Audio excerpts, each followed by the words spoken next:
We've all experienced the frustration of a mind stuck on loop, a past failure that won't stop replaying, or a destructive habit that feels impossible to quit.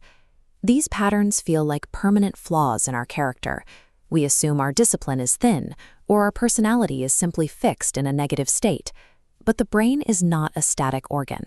It is a shifting architecture of physical pathways that are constantly undergoing structural reconfiguration. If the brain is built to change, we have to find the specific biological code that allows us to manually override that process. To move from a passive victim to an active participant, we must zoom down to the microscopic level where memories take physical form. The cerebral neocortex is built from billions of pyramidal neurons. This density creates a massive network of potential connections. Dendritic spines act as gateways for excitatory signals. In spike timing-dependent plasticity, an incoming signal hits the spine head exactly before the main neuron fires. This massive calcium influx shrinks the spine's neck, allowing receptors to diffuse and permanently increase connection strength. The effect intensifies when spines are clustered. If two spines within 5.7 microns of each other fire at the same time, they compound the calcium buildup, effectively guaranteeing the formation of a new memory pathway. Every new habit rests on this physical foundation, the literal biomechanical shrinking and fusing of your microscopic anatomy. We can consciously exploit this microscopic system to rewrite the habits that keep us looping.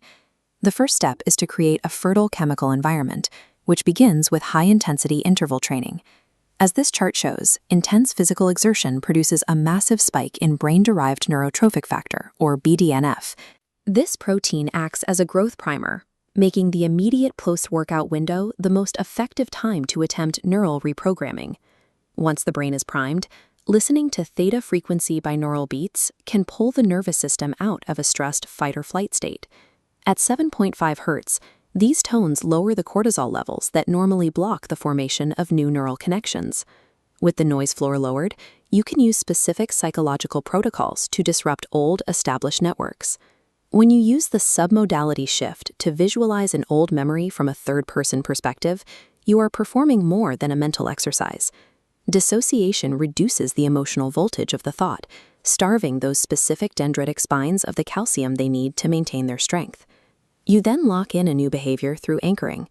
By tying a new thought to a physical trigger, like pressing your fingers together, you create an instant, distinct electrical spike.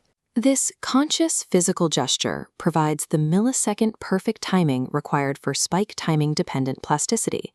It forces new dendritic spine necks to shrink, physically locking the new belief into the cellular hardware. Visualization and self-talk are often treated as abstract concepts.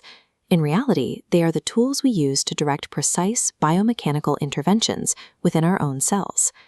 The physical exhaustion of exercise creates the growth prior, and theta beats provide the receptive state.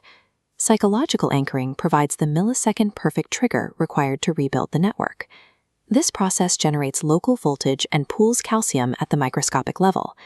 By managing these variables, you direct the remodeling of your brain's cellular structure. You are not a passenger to your past experiences.